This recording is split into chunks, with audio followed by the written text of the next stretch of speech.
आस्था का महापर्व छठ बहुत जल्द आरंभ होने जा रहा है। छठ का पर्व कार्तिक माह के शुक्ल पक्ष की चतुर्थी तिथि पर नहाय खाए से शुरू होता है।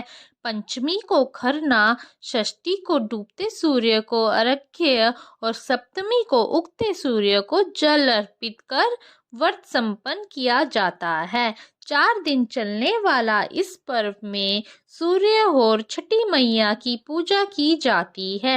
इस दिन रखा जाने वाला व्रत बेहद कठिन माना जाता है, क्योंकि इस व्रत को 36 घंटों तक कठिन नियमों का पालन करते हुए रखा जाता है।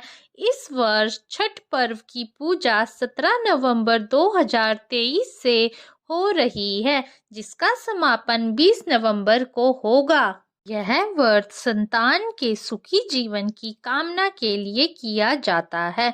छठ पर्व षष्ठी तिथि से 2 दिन पहले यानी चतुर्थी से नहाय खाए से आरंभ हो जाता है और इसका समापन सप्तमी तिथि को पारण करने के साथ किया जाता है। तो चलिए जानते हैं छठ पूजा की तिथियां, अर्घ्य का समय और पारण समय क्या है। नहाय खाए तिथि। छठ पूजा का यह महापर्व 4 दिन तक चलता है।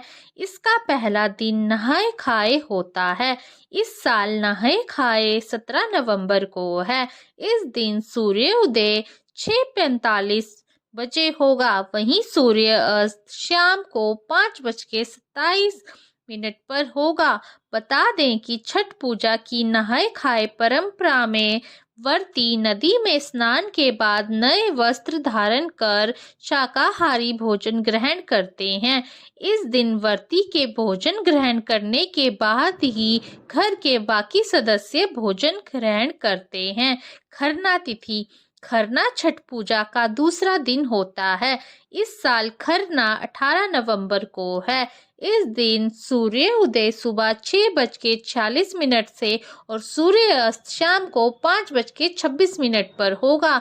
खरना के दिन व्रती एक समय मीठा भोजन करते हैं। इस दिन गुड़ से बनी चावल की खीर खाई जाती है। इस प्रसाद को मिट्टी के नए चूल्हे पर आम की लकड़ी से आग जलाकर बनाया जाता है। इस प्रसाद को खाने के बाद व्रत शुरू हो जाता है। इस दिन नमक नहीं खाया जाता। संध्या अर्घ्य का समय। छठ पूजा पर सबसे महत्वपूर्ण दिन तीसरा होता है। इस दिन संध्या अर्घ्य होता है। इस दिन व्रती घाट पर आकर डूबते सूर्य को अर्घ्य देते हैं। इस साल छठ पूजा का संध्या अर्घ्य 19 नवंबर को दिया जाएगा। 19 नवंबर को सूर्य अस्त शाम को 5:26 पे होगा। इस दिन टोकरी में फलों, ठेकुआ, चावल के लड्डू आदि अर्घ्य के सूप को सजाया जाता है। इसके बाद नदी या तालाबों में कमर तक पानी में रहकर अर्घ्य दिया जाता है। उगते सूर्य को अर्घ्य। चौथा दिन यानी सप्तमी तिथि छठ का महापर्व का अंतिम दिन होता है। इस दिन उगते सूर्य को अर्घ्य देने के बाद व्रत का पारण होता है। इस साल 20 नवंबर को उगते सूर्य को अर्घ्य दिया जाएगा।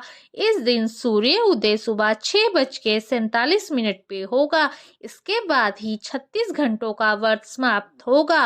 अर्घ्य देने के बाद व्रती प्रसाद का सेवन करके व्रत का पारण करती हैं।